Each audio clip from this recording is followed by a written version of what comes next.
Hello. On behalf of everyone at SAP, I'd like to extend a warm welcome to you, our partners from around the world, to our 2010 Virtual Partner Kickoff Meeting. My name is Jeff Stiles, and I'm responsible for SME, volume, and ecosystem marketing at SAP. I'm joined today by three SAP executives for a virtual discussion focusing on SAP strategy, our 2010 roadmap, and most importantly, what it means to you and the work we do together in the market. I'm joined by John Schwartz, Bill McDermott, and Hans-Peter Clay. Gentlemen, welcome. John, I'm going to start with you. This is SAP's second annual Virtual Partner Kickoff. What should partners expect? Jeff, our partners need to stay lockstep with SAP and SAP lockstep with our partners.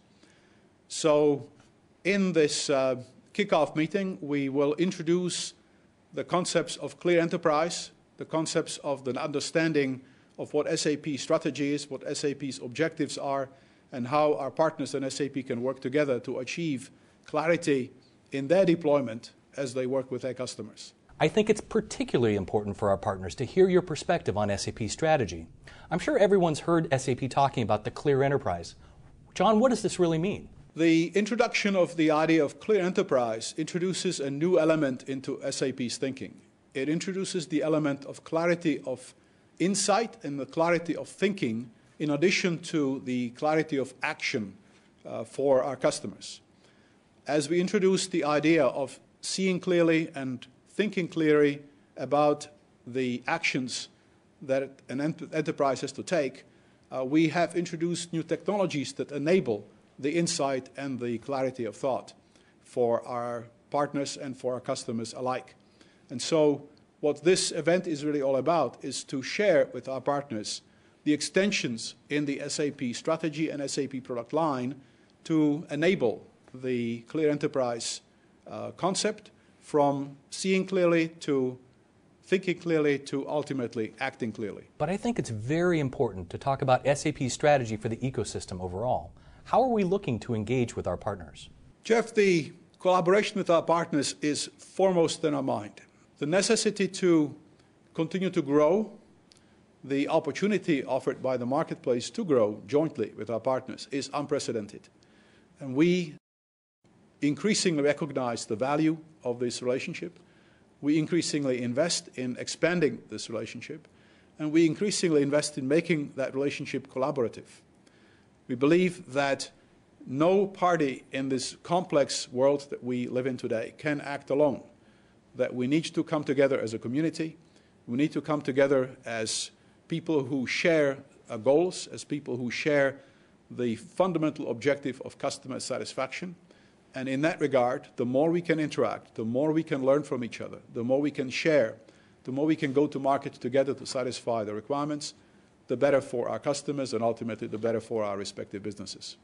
Can you give us your point of view on how SAP and our partners can effectively deal with the complexity of providing integrated solutions to our customers? That is the $64,000 question, Jeff. Complexity is ever increasing as it relates to the available solutions, as it relates to the available technologies, as it relates to the business model proliferation in the marketplace, as it relates to the globalization of the businesses. Now also let's talk about the ability to share our experience and share the intellectual learnings as we go from engagement to engagement. Increasingly, this IP is made available for partners. We build demos, we build references, we build integration best practices, we build the sharing of technologies through our technology partners and through our communities of interest. We build communities that focus on understanding processes and how these best practices can be, in fact, copied and shared as we go from engagement to engagement. It's clear to me that partners are going to be an integral part of this process and delivery. But let's turn our attention for a moment to how we can work together to really leverage the ecosystem to extend our mutual sales capacity. Where do you see the top priorities for SAP and our partners in this vein? The SAP partner ecosystem is a very large community of people today. We have in excess of 3,000 partners that are reselling SAP solutions. We have tens of VARs that are in the master category and hundreds of VARs that are part of our VAR program. We have systems integrator resources, both internally and through our partners, that number in the tens of thousands. And we have literally millions of software developers who have joined up into our developer network.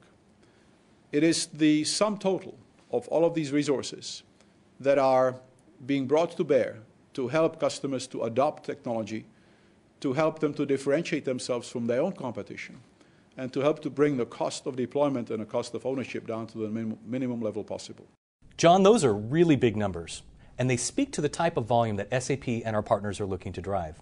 Can you share some of what you see as key opportunities for SAP and our partners to drive volume in our mutual businesses? There are two fundamental directions I'd like to lay out for growth in our volume in 2010.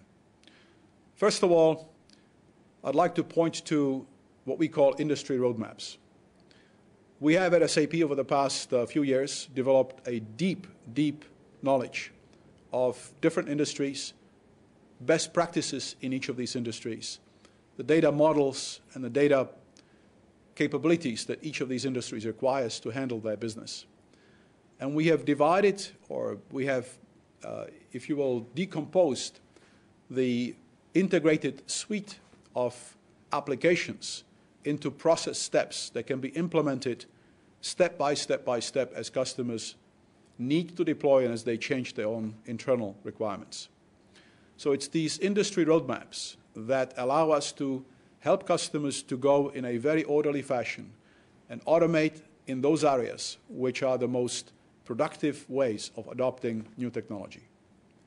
The second very important arrival is, as a result of the acquisition of Business Objects a couple of years ago and the integration that's taken place thus far, we've been able to bring together the ability to deliver business intelligence and these industry roadmaps into a coordinated scenario. So as a result of this combination of the roadmaps, of process roadmaps, and the business intelligence, customers get this clear enterprise that I talked about to start. They get the ability to understand very clearly what's happening in their marketplace, to think very clearly about what they need to do to respond, and then to act clearly through the automation offered by the industry roadmaps. It is the industry roadmaps and business intelligence that are the fundamental building blocks for growth, whether you talk about large enterprises or the smallest organizations in the marketplace. John, can you share the progress you've seen on our journey in 2009? If someone was speaking with a customer and asked, well, what has SAP delivered lately? How should they respond? Jeff, in 2009, we've been busy. Despite the fact that the economy was tough, despite the fact that our customers were worried about their own future, we were able to deliver some dramatic advancements in our technology and in our ability to deliver the technology to the marketplace. Let me just cite a few examples. We delivered a new version of the Business Suite, Business Suite 7, to a great reception in the marketplace and to a great recognition by the analysts about the value and about the ease of consumption that it brings as compared to previous versions of our offering. We've introduced the second version of our Business by Design offering that brings to market for the first time a fully integrated end-to-end process enablement for our customers in an on-demand business model without the need to deploy on their own infrastructure, on customers' own infrastructure.